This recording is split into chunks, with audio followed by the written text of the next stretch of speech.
Hey guys, it's Bart Johnson here. It is a bright sunny day here in Northern Virginia, and I decided to come out to the park to take advantage of this to show you guys how to use something very important in your arsenal, which you may or may not know about, and that is ND filters. Now, ND filters are a filter that you can place in front of your lens that cut down the light. A lot of times the analogy is they're basically like sunglasses for your lens, for your camera. It's an additional glass element that goes in front of your lens, and it's rated in various stop ratings for how many stops of light they cut out. Now, you may be wondering, do I really need ND filters? What do ND filters do? I know a lot of photographers deal with ND filters, but do you really need them for video?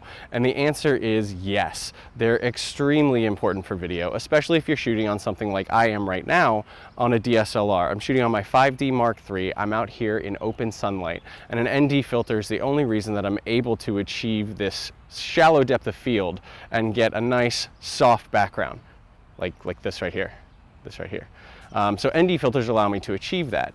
So let me share with you how exactly you achieve this kind of look and what ND filters can do for you.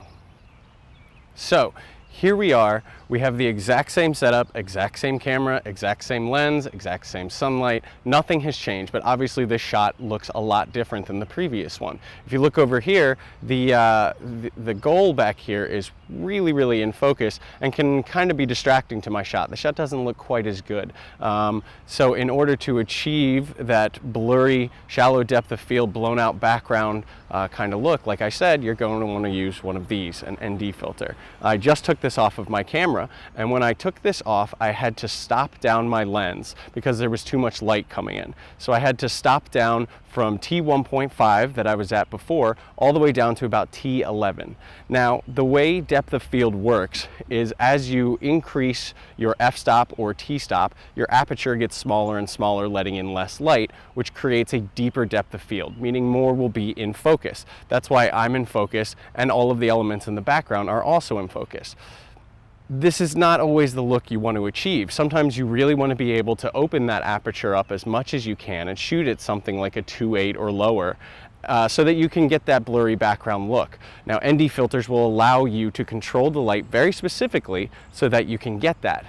Now, the reason this is extremely important with DSLRs for video is I know a lot of people who come from photography say, well, if there's too much light, I can drop my ISO.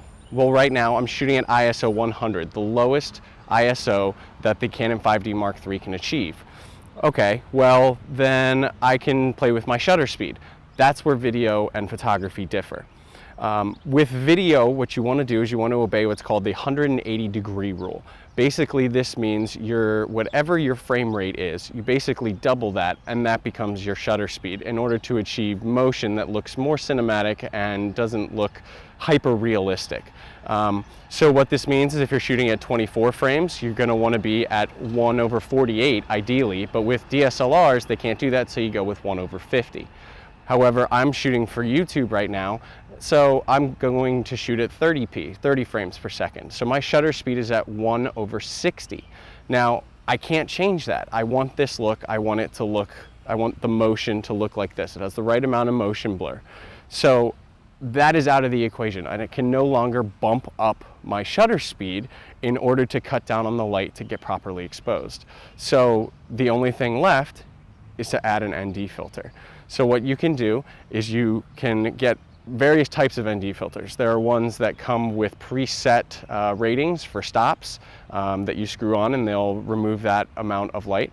Or you can get something like this. This is a Tiffin variable ND filter. Now what this is it's basically two polarizing filters put together, and when you rotate them against each other, they block out more light or less light depending on what setting you put it at. So this allows me to attach this to the front of my lens, set my aperture exactly where I want it in order to get the depth of field that I'm looking for, keep my shutter speed obeying the 180-degree rule at 1/60, and then I can adjust this ND filter in order to get my exposure correct. You wouldn't be able to do this if you didn't have an ND filter with you, so that's why they're extremely important.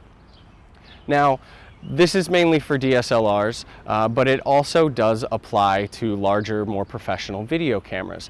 A lot of times the cameras, the bigger ones, will actually have built-in ND filters, and they act the exact same way. You're able to control your aperture so that you can dictate what your depth of field is going to be, and you can use the ND filters in steps in order to get everything just right in your exposure at that aperture.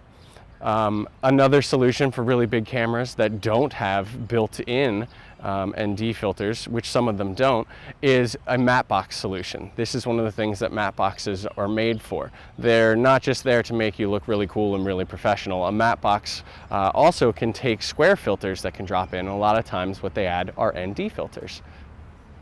So here we are again, back to that original look. The ND filter is on my lens. I've cranked it to just about its maximum, so it's stopping the most amount of light that it's rated for. And I was able to open my lens back all the way up to T1.5. So I have a very shallow depth of field, and my background is out of focus and looks much more cinematic. So you can see that ND filters really give you that extra level of control if you really want to be able to dictate what your depth of field is, dictate what your aperture is, and you're not stuck letting the camera force you into opening your aperture or closing down your aperture when you really want to take control of it. So I hope this video helped you guys out. If you have any questions or comments, please leave them below. I'll pop some links in there for the ND filter that I mentioned, and I hope this video helped you out, guys. Please subscribe.